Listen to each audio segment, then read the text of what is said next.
Yan, maulang umaga po sa inyong lahat mga kasikap. Nakasilong tayo dito sa ilalim ng concourse dito sa may SM Norte Station bus. Sa harapan natin yung Unified Grand Central Focus Station. Araw po ngayon ng Lunes, ikatatlo ng Nobyembre, taong 2025. At yung umaga nito mga kasikap, itong uulan, sikapin natin mga pag-update dito sa MRT 7 Elevated Turnback Guideway. So, alas 8 na po ng umaga ngayon. Ayan po yung lagay ngayon dyan. Sa kaliwa natin sa northbound yung mga steel box girders na gagamitin dito patawid mula doon sa kapila patungo dito sa kanan sa West Avenue.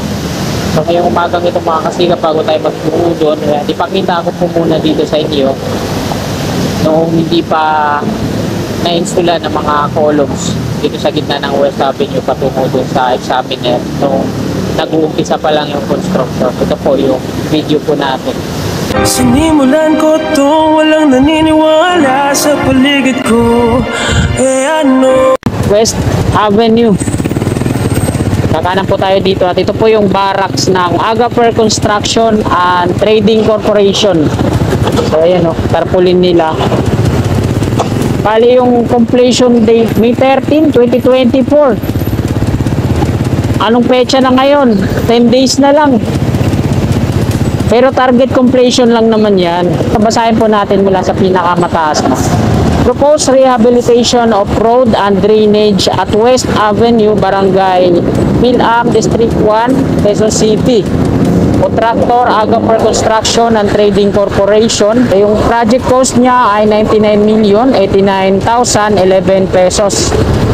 Funding source, Community Development Fund. Date start, November 15, 2023. At target date of completion, May 13, 2024. So, ayan po yun. At ito na yung progress ngayon. Sa kabila ng 10 days na lang, may hit na nila yung target date. Bye-bye po natin to. Tingnan natin. So, wala dito sa barracks nila mga kasikap. Ito na po yung update. Ayan. Hanggang dun sa dulo pa yun. Pero dun sa part na yun, dun sa malapit na sa EDSA, tapos na. Ito na lang, dito mula sa barracks examiner, patungo dun. So yung mga drainage, okay na. Bali yung ginagawa na lang nila dito, yung mismong pavement, no? Ayan. Diretso na yan, patungo dun. Focus lang tayo dito sa kanan. Ayan na po yung progress. So, yung mga drainage dito, okay na. Pati yung mga manhole. Bale, ito yung yung pavement na lang talaga. So, may 10 days pa sila. Baka habol pa to. Tapos yung dun sa gilid, yung isang lane na pinalapad nila. So, nilalagyan na rin nila.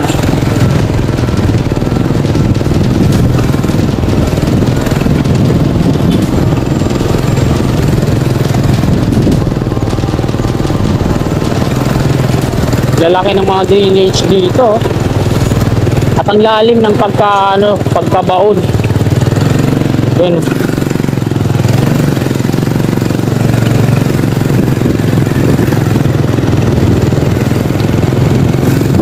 Dito tapos na.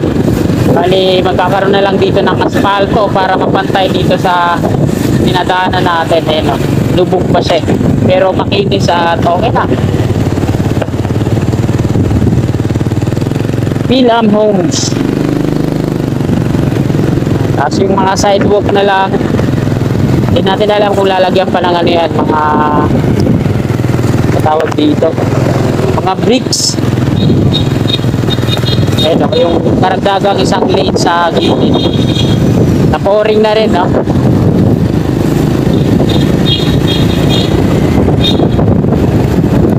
At dito finishing na lang din yung ginagawa nila. Hanggang May 13, makikita na natin to na tapos na, no? Mag-clearing na lang sila.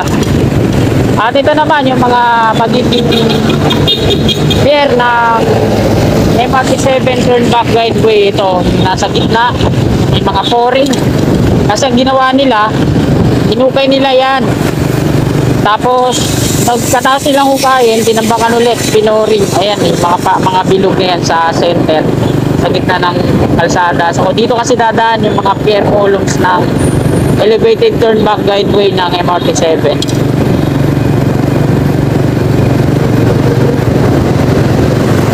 Eh yung stasyon nga nila dun sa kabila, nabubuo na rin, ano, yung North Triangle Common Station dun sa unahan.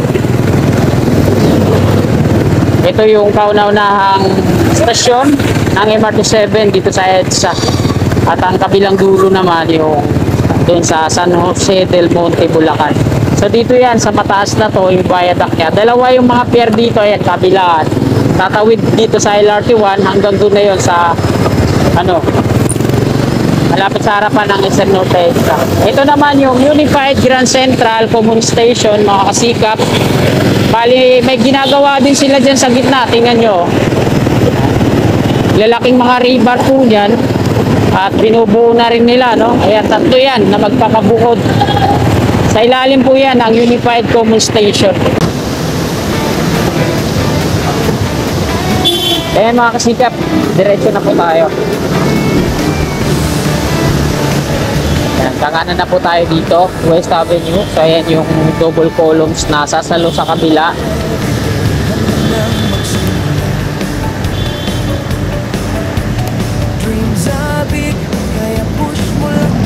So ito na siya ngayon mga kababayan.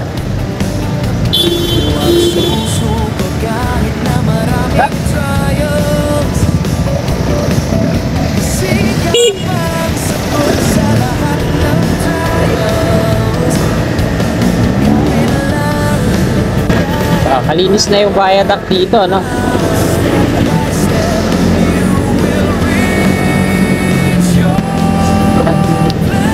Lalo pag lumalakas yung ulan.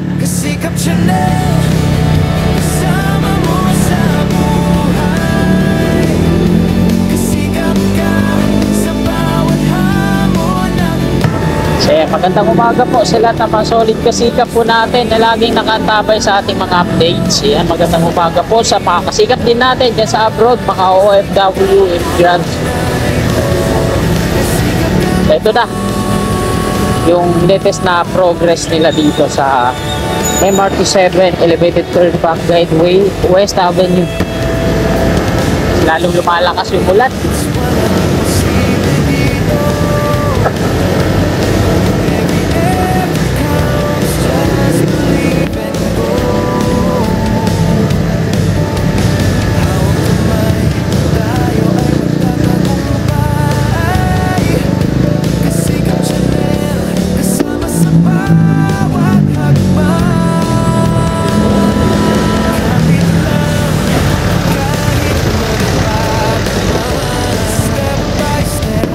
So, nandito na tayo sa may Valera Street, pakanan. 1, 2, 3, 4. So, 4 na span na yung nadagdag. Mabilangin natin mula dito kung ilang span na lang patungo dun sa unahan.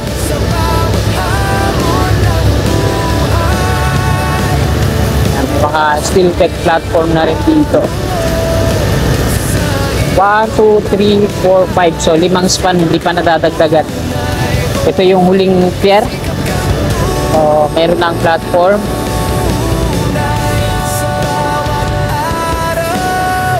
Wawa tayo na ito. Hindi ko nadala yung raincoat ko. Kamote. So lahat meron ng ano, pier head.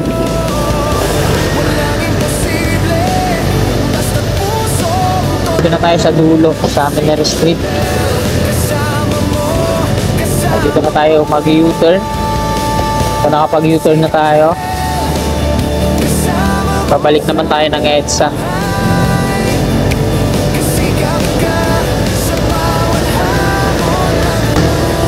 So ito ulit yung last na pet.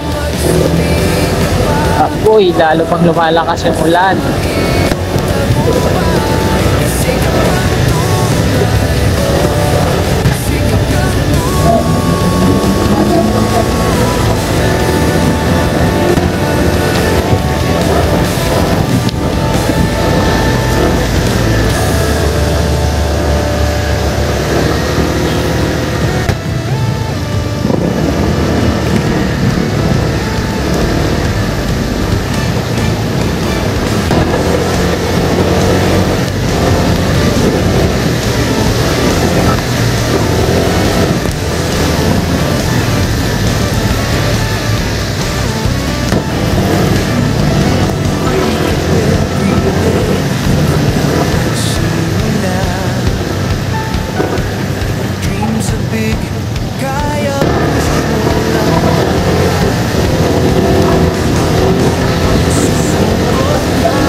mga kasikap. Grabe. Dito tayo ng malakas na ulan. Nakasilong tayo dito sa footbridge na ginawa. Mula doon doon nakakonect. Unified Grand Central Common Station. At ito. Grabe yung lulan. So hanggang dito na lang tong video na to mga kasigap. Maraming pong salamat. Magandang umaga at God bless. Ulatan ko